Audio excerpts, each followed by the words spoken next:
Welcome back to Fresh Start. Are you ready for health? This is Get Ready, Get Set, Part 3. We introduced you to the eating continuum.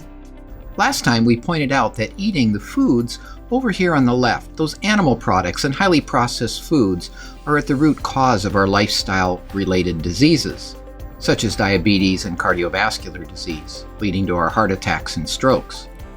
What we want you to do is to eat more over here on the green side, the plant-based whole foods.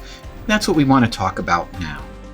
One way to help you understand this is using the traffic light. We all know what red, yellow, and green means. We've created a brochure for you, which you can download in the left sidebar. Or you can email us and we'd be happy to put one in the mail to you. We all know that green means go.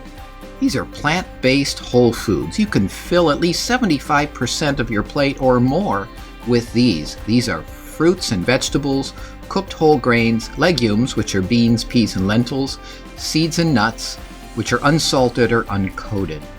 These are plant-based whole foods. Foods is grown, minimally processed before they come to your plate. These are foods your grandmother would recognize as real food. When you prepare these, you only want a minimal amount of salt, sugar, or fats or oils added to these. Then yellow means caution. Limit these to less than 25% of your plate. These can be things like fish, skinless poultry, both without oil, low-fat dairy, and egg whites. You're actually better off if you don't eat these at all, but if you do, limit them to 25% of your plate. You also want to limit those processed plant-based foods to less than 25% of your plate. These would be breads, at least 51% whole grain, pasta, you want it to be whole grain, and nut butters without additives. We all know that the red light means stop. So stop and reconsider before you eat some of these foods. Eat these rarely, if at all, and for celebrations only. They contain saturated fat and cholesterol. We'll explain the problem with those in future sessions.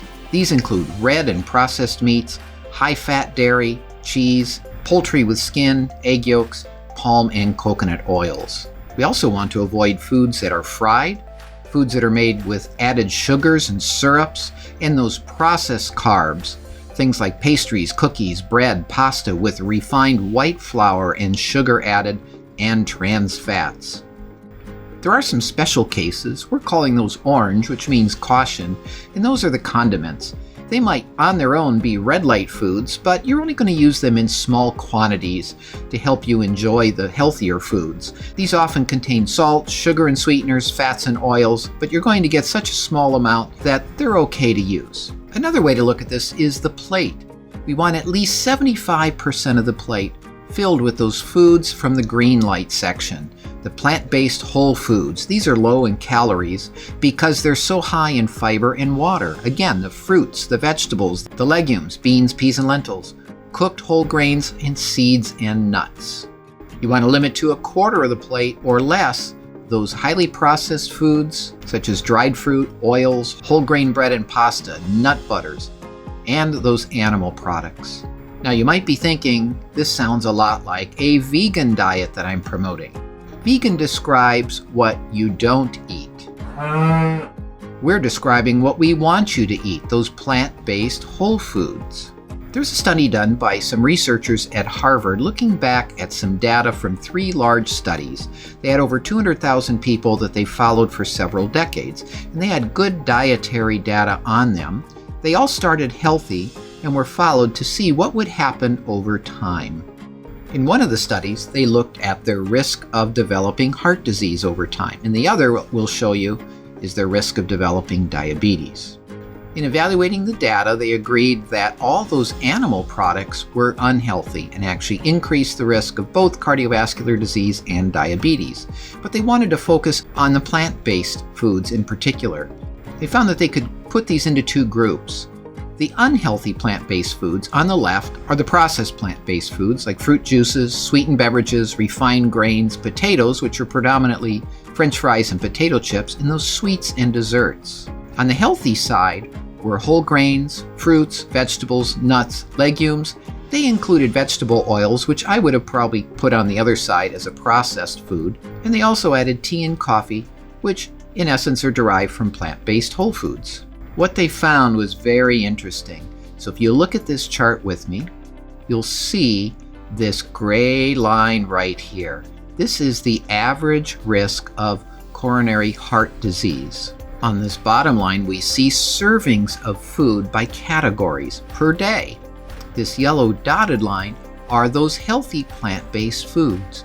The more somebody ate, the less their risk of cardiovascular disease. Up here, the red line is for the animal products, and you can see the more that were consumed, the higher the risk of coronary heart disease. And then this line above it is the unhealthy plant-based foods.